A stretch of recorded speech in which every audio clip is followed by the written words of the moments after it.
জুম্মা মুবারক to all guys, good morning আর শুভ সকাল। আসসালামু আলাইকুম রহমতুল্লাহি ওয়া বারাকাতুহু। আশা করছি সবাই অনেক ভালো আছো।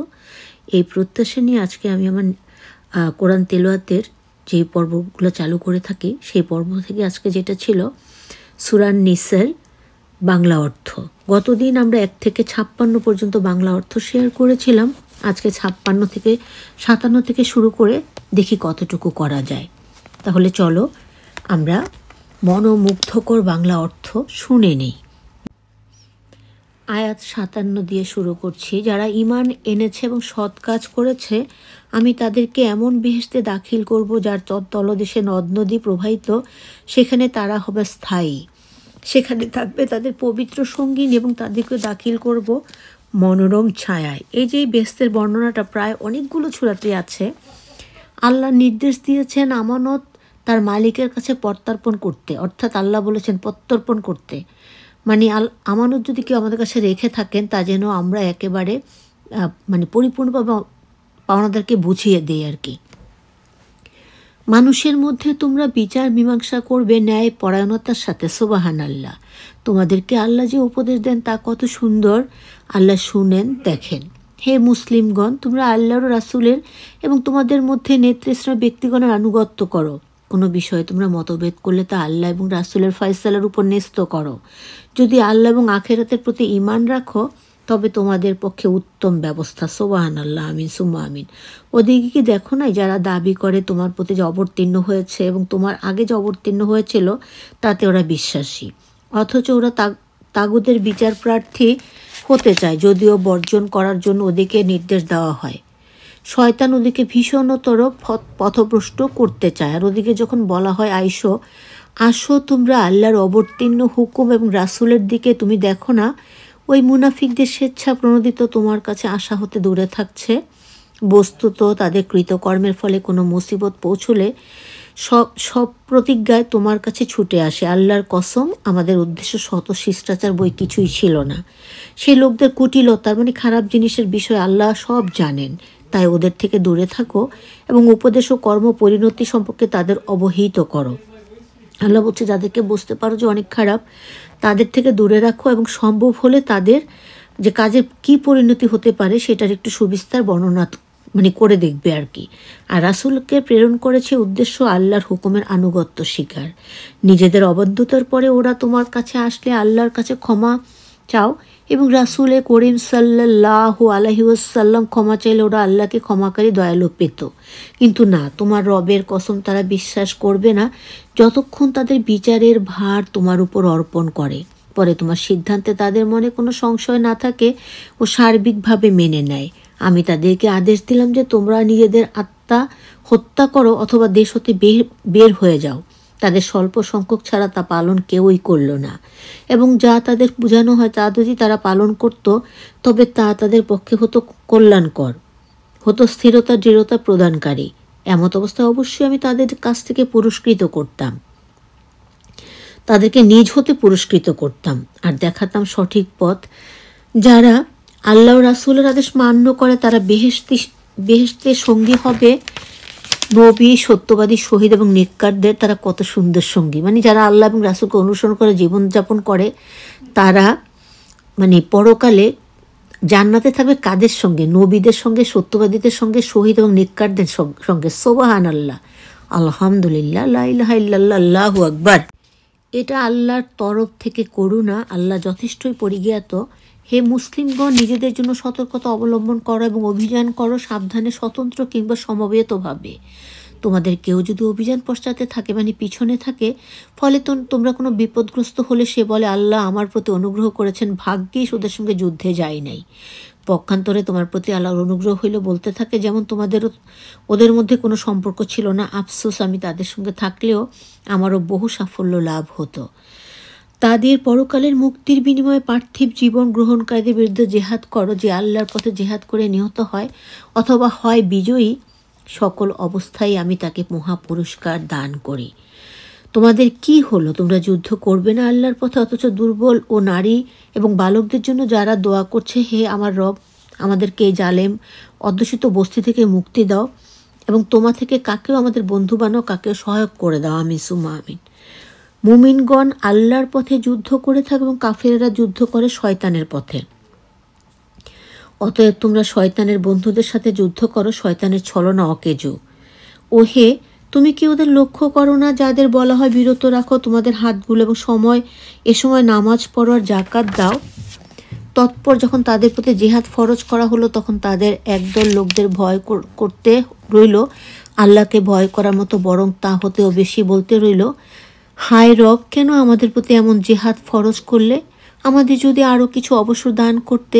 হে নবী, বলো দুনিয়ার সম্পদ স্বল্পকালের জন্য, পক্ষান্তরে আখেরাত মুত্তাকীদের জন্য। সূত্র পরিমাণ তোমরা অবিবেচিত হবে না। সুবহানাল্লাহ। যেখানেই থাকো মৃত্যু তোমাদেরকে পেয়ে বসবেই, যদিও তোমরা সুদৃঢ় দুর্গর মধ্যে অবস্থান করো না কেন। আর ওদের কোনো কল্যাণ ঘটলে বলতে থাকে এটা আল্লাহ হতে এসেছে, পক্ষান্তরে কোনো অকল্যাণ ঘটলে বলতে থাকে তোমার তরফ থেকে ঘটেছে। বলো সমস্তই আল্লাহ থেকে আসে, ভালো এবং মন্দ দুটোই। এ লোকদের কি হলো তারা উপদেশ বুঝার কাছেও যায় না। আসলে তোমার কোনো কল্যাণ হলে হয় তা আল্লাহ হতে, এবং কোনো অকল্যাণ ঘটলে তা হয় তোমার নিজের থেকে। আর তোমাকে লোকদের জন্য পাঠিয়েছে রাসূল রূপে, এ ব্যাপারে আল্লাহর সাক্ষ্যই যথেষ্ট। রাসূলকে যে মনে মানে সে যেন আল্লাহর হুকুম মানল। দেখো আল্লাহ পাক এখানে সূরা নিসার ৮০ নম্বর আয়াতে বলেছেন, রাসূলকে যে মানে সে যেন আল্লাহর হুকুম মানল, এবং যে অবাধ্য হলো সে যেন তার প্রতি প্রহরী নির্বাচন করে নাই। ওরা বলে আমাদের দায়িত্ব আনুগত্য, কিন্তু ওরা তোমার কাছে সরলে ওদের একদল করে। সে উক্তির খেলাপ আল্লাহ ওদের নৈশ সলা লিপিবদ্ধ করেন। ভ্রুক্ষেপ করো না ওদের আচরণে, আল্লাহতে তাওয়াক্কাল তো করো, আল্লাহ কার্য সম্পাদন রূপে যথেষ্ট। সুবহানাল্লাহ। এই যে এখানে কথাটা বলা হয়েছে যে রাসূলকে মানলে আল্লাহকে মানা হবে, কত চমৎকারভাবে আল্লাহ পাক আমাদের বুঝিয়ে দিয়েছেন। কারণ রাসূল হচ্ছেন এই যে আল্লাহর পেয়ারে নবী, আমাদের পেয়ারে নবী, পৃথিবীর শ্রেষ্ঠ এবং শেষ নবী হজরত মুহাম্মদ সাল্লাল্লাহু আলাইহি সাল্লাম। তাকে মানলে আল্লাহকে মানা হবে। কেন? কারণ তার সুন্নাহগুলি আমাদেরকে মানতে বলেছেন, এবং তার উপর যে কোরআন অবতীর্ণ করেছেন আল্লাহ রাব্বুল আলামিন জিবরাইল আলাইহিস সালামের মাধ্যমে, মানে সেই কোরআন মানে নবীজির উদ্দেশ্যেই, নবীজির উপরে নাজিল করা হয়েছিল। তাই নবীজিকে মানলেই আল্লাহকে পরিপূর্ণভাবে আমাদের মানা হয়ে যাবে। সুবহানাল্লাহ। ওরা কি কোরআনের মর্ম বিষয়ে খেয়াল করে না? এটা আল্লাহ ছাড়া অন্যের তরফের হলে নিশ্চয়ই এতে বহু পার্থক্য পেতে। আর মানে আল্লাহ পাক বলেছেন যে তোমরা কি কোরআনকে ভালো করে খেয়াল করো না? যদি কোরআনটা আল্লাহ পাকের না হয় অন্য কারো হতো, সেটার মধ্যে অনেক ধরনের পরিবর্তন থাকতো। এবং যখন আর দেখো কোরআন যেভাবেই হোক কোরআন একই রকম আছে সেই কোরআন সৃষ্টির পর থেকে আজ অবধি। এবং যখন সামরিক ব্যাপার ওদের নিকট সংবাদ পৌঁছে নিরাপত্তার বা ভয়ের, তখন তা প্রচার করে। ওরা যদি তার রাসূল ও ওদের বিবেকবানদের উপর বিচার ন্যস্ত করত, তবে ওদের মধ্যে হতে সেই সংবাদের অনুসন্ধানীগণ প্রকৃত তথ্য জেনে নিত। আর তোমাদের প্রতি আল্লাহর দয়া ও করুণা না হলে স্বল্প সংখ্যক ছাড়া শয়তানের অনুসরক হতে সকলেই। তাই তুমি আল্লাহর পথে অভিযান করো, দায়িত্বশীল নহ তুমি নিজের ছাড়া অন্যের। আর মুসলমানদের জেহাদে উৎসাহিত করো। সত্তর আল্লাহ রহিত করে দেবেন কাফেরদের শক্তি। আল্লাহ শক্তিতে অতীব দৃঢ় এবং অতি কঠোর ও শাস্তিদাতা। এই যে এই বাক্যটা অনেক হয়তো দেখবে যারা পড়বে, এটাকে এমনভাবে ব্যাখ্যা করবে মানুষ তখন ভুল বুঝবে, কিন্তু তার পরক্ষণে আল্লাহ পাক যে ক্ষমার কথা বলেছেন, এবং যুদ্ধ যদি তারা করতে না চায় আমাদেরকে যুদ্ধ থেকে বিরত হতে বলেছেন। কেউ সাহায্য চাইলে তাকে সাহায্য করে নিরাপদ স্থানে পৌঁছে দেওয়ার কথা বলেছেন। এগুলো কিন্তু যারা আমাদের ধর্মটাকে মানে করে আর কি বলবো ছোট করে, তারা সেই কথাগুলো কিন্তু বলে না। আল্লাহ আমাদের সহিবুজ দান করুন, আমিন সুম্মা আমিন। যে ব্যক্তি সৎ কার্যের সুপারিশ করবে তার জন্য তার সওয়াবের অংশ আছে, এবং যে ব্যক্তি অসৎ কাজের সুপারিশ করবে তার জন্য তার শাস্তির অংশ আছে। আল্লাহ সব কিছুর উপর ক্ষমতাবান। এবং তোমাদেরকে যখন সালাম দেয়া হয় তখন তোমরা উহা অপেক্ষা উত্তম সালাম প্রদান করো, অথবা তদ্রূপভাবে বলো, আল্লাহ সকল বিষয়ে গ্রহণকারী। এখানে আরেকটু কথা আছে, সেটা হলো সালাম। আমরা বেশিরভাগ মানুষ এখন কি বলি? আসসালামু আলাইকুম, অথবা কি বলি? সালামালাইকুম। কিন্তু আসলে কথাটা আসসালামু আলাইকুম ওয়া রাহমাতুল্লাহি ওয়া বারাকাতুহু। কিন্তু এখানে কথা আছে যে আসসালামু আলাইকুম সুন্দর করে বললেও হবে যে আল্লাহ তোমার উপর শান্তি বর্ষিত করুন। তাহলে যে শুনবে তিনি আবার যদি বলেন ওয়ালাইকুম সালাম বা ওয়ালাইকুম সালাম, এটা বলা যাবে না ওয়ালাইকুম আসসালাম, যার অর্থ হলো আল্লাহ তোমার উপরও শান্তি বর্ষিত করুন। আল্লাহ আমাদের সহি বুঝদিন, আমিন সুম্মা আমিন। আল্লাহ এক, তিনি ছাড়া কেউ ইবাদতের যোগ্য নেই। তিনি তোমাদেরকে কিয়ামত দিবসে এক জায়গায় জড়ো করবেন, এতে কোনো সন্দেহ নেই। আল্লাহর কথা ছাড়া কার কথা অধিক সত্য? তাই তোমাদের কি হলো? মুনাফিকদের সম্বন্ধে তোমরা দুই দল হলে। যখন আল্লাহ এদের কৃতকর্ম দরুন পুনরবস্থায় ফিরিয়েছেন, আল্লাহ যাদের ভ্রান্ত করেন তাদের পথ দেখাতে চাও? আল্লাহ কাকেও বিভ্রান্ত করলে তার জন্য তুমি পথ পাবে না। ওরা চায় ওদের ন্যায় তোমরাও কুফরি করো, ফলে তোমরা ওদের সমান হও। তাই আল্লাহর রাহে বাসস্থান ত্যাগ না করা পর্যন্ত ওদেরকে বন্ধুরূপে গ্রহণ করো না। একান্ত ওরা বিমুখ হলে ওদেরকে যেখানে পাও গ্রেপ্তার করো, হত্যা করো এবং ওদিকে কাউকেও গ্রহণ করো না বন্ধু বা সহায়ক রূপে। ছাড়া ব্যতীত তাদের সাথে যারা এমন লোকের সাথে হয় মিলিত, যারা তোমাদের সাথে চুক্তিবদ্ধ কিংবা তাদের যারা তোমাদের কাছে এরূপ অবস্থায় আসে যেন তাদের মন তোমাদের সাথে কিংবা ওদের কমের সাথে যুদ্ধ করতে চায় না। আল্লাহ ইচ্ছা করলে তাদেরকে তোমাদের উপর সামর্থ্য দিতেন। ওরা তোমাদের সাথে যুদ্ধ করবেই, তাই তারা তোমার কাছে থেকে চলে যায়, যুদ্ধ না করে শান্তির প্রস্তাব করে। তবে আল্লাহ তোমাদের জন্য তাদের বিরুদ্ধে ব্যবস্থা গ্রহণের কোনো পথ রাখেন না। অপর একদল পাবে যারা তোমাদের ও তাদের কমের সাথে শান্তি চাইবে, ফিতনার দিকে তাদেরকে ফিরিয়ে লইলেই এ ব্যাপারে পূর্ব অবস্থায় ফিরিয়ে যায়। মানে ওরা প্রতিজ্ঞা করে কিন্তু প্রতিজ্ঞা রক্ষা করে না। তারা তোমাদের কাছ থেকে চলিয়ে না যায়, শান্তির প্রস্তাব না করে, হস্ত সংযত না করে, তবে যেখানেই পাবে তাদেরকে গ্রেপ্তার করবে, হত্যা করবে। এরাই যাদের বিরুদ্ধে আমি তোমাদের জন্য প্রতিশ্রুতি ভঙ্গরূপ দলিল সৃষ্টি করেছি। কোনো মুসলিম সঙ্গত নহে কোনো মুসলিম ভুল ব্যতীত হত্যা করে, এবং যে ভুলে হত্যা করে মুসলিমকে, তবে একজন মুসলিম দাস আজাদ করতে হবে এবং দিয়াত রক্তদায় প্রদানিবে নিহতদের ওয়ারিশ দিগকে। তারা ক্ষমা করে দিলে তবে স্বতন্ত্র কথা, নিহত ব্যক্তি তোমাদের শত্রু কমের হলে কিন্তু সে নিজে মুসলিম, তবে একজন মুসলিম দাসী আজাদ করবে, আর সে তোমাদের চুক্তিবদ্ধ কমের লোক হলে তার ওয়ারিশ দিগকে ক্ষতিপূরণ সহ একজন মুসলিম গোলাম বা বাদী আজাদ করবে। যে ব্যক্তি এটা করতে অসমর্থ তবে সে একাধিক্রমে 2 মাস রোজা রাখবে। এটা আল্লাহর নির্ধারিত তওবা। আল্লাহ মহাজ্ঞানী, সুবিজ্ঞ।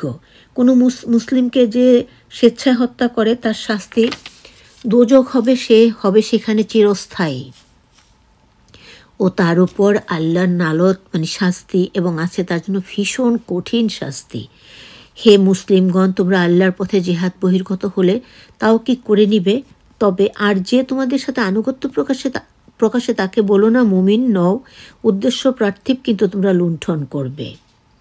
আল্লাহর নিকট আছে অগণিত গনিমত, পূর্বে এ প্রকার তোমরাও ছিলে। আল্লাহ তোমাদের কৃপা করেছেন, তাই পরীক্ষা করো। তোমরা যা করো আল্লাহ তার খবর রাখেন।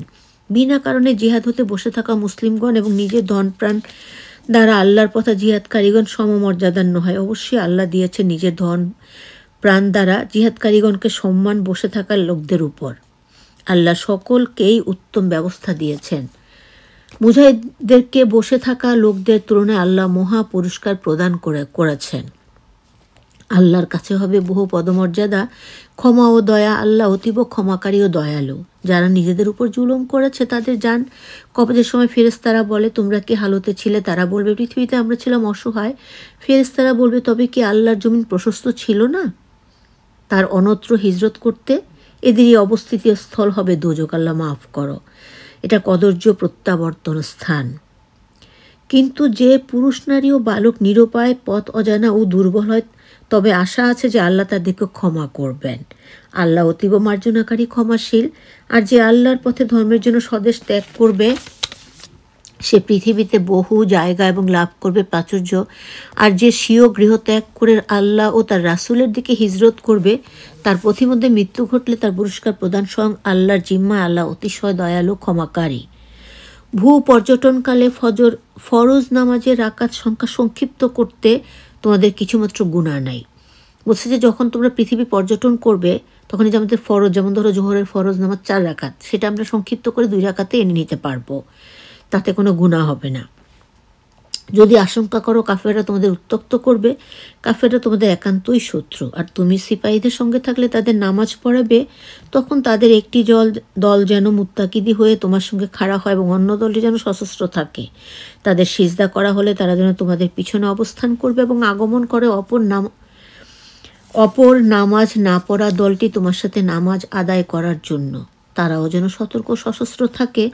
কাফেররা কামনা করে যদি তোমরা সামান্য কিছু সময় নিজেদের অস্ত্রশস্ত্র এবং আসবাবপত্র অসতর্ক হতে, তবে তারা একজোটে তোমাদের আক্রমণ করে বসত।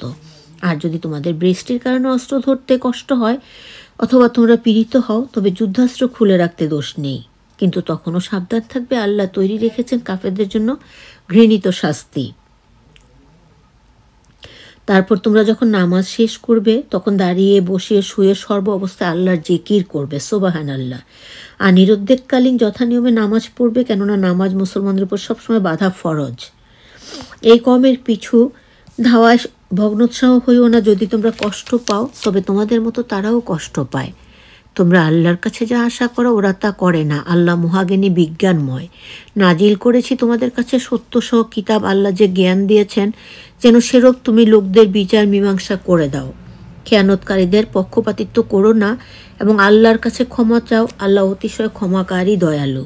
আর খেয়ানতকারীদের পক্ষ হতে ঝগড়ায় লিপ্ত হইও না, কারণ আল্লাহ কখনো পছন্দ করে না অতি খেয়ানতকারী ঘোর পাপীকে। তারা লোকদের লজ্জা করে, অথচ আল্লাহকে তারা লজ্জা করে না। তিনি ওদের সঙ্গে থাকেন।